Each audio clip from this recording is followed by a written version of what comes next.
ক্ষমা আমাদের পরম ধর্ম, ক্ষমা করতে হয়, কিন্তু জীবনে তিনজন মানুষকে কখনো ক্ষমা নয়।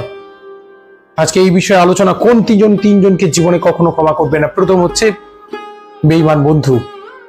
যে বন্ধু বিপদের সময় আপনার পাশ ছেড়ে চলে গিয়েছিল, আজকে যেই সময় ফিরেছে, আজকে আবার আপনার সঙ্গে ভাব জমাতে আসছে, ক্ষমা নয়। দ্বিতীয় হচ্ছে প্রতারক স্বামী, প্রতারক স্ত্রী।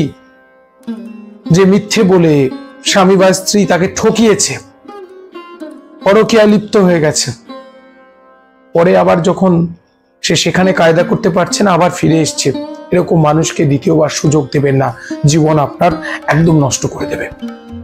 আর তৃতীয় জনকে ক্ষমা করবেন না, আমি বলছি কখনো ক্ষমা করবেন না। কাকে বলুন তো? যে আপনাকে সবসময় খোঁচা দিয়ে কথা বলে, উত্ত্যক্ত করে, মানসিক যন্ত্রণা দেয়, এদেরকে কখনো ক্ষমা করতে নেই। তাহলে এদের কি করবেন? আপনি এদের বিরুদ্ধে প্রতিশোধ দেবেন না। জীবনে এই তিন ধরনের মানুষকে আপনাকে বাদ দিয়ে চলতে হবে।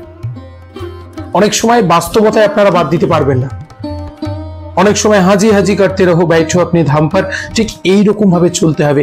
আমাদেরকে সংসারের মধ্যে থাকতে হয়, সকলকে নিয়ে থাকতে হয়। আমি ভাঙনের পক্ষে নেই, আমি মিলনের পক্ষে। এদেরকে একটু সমঝে চলবো।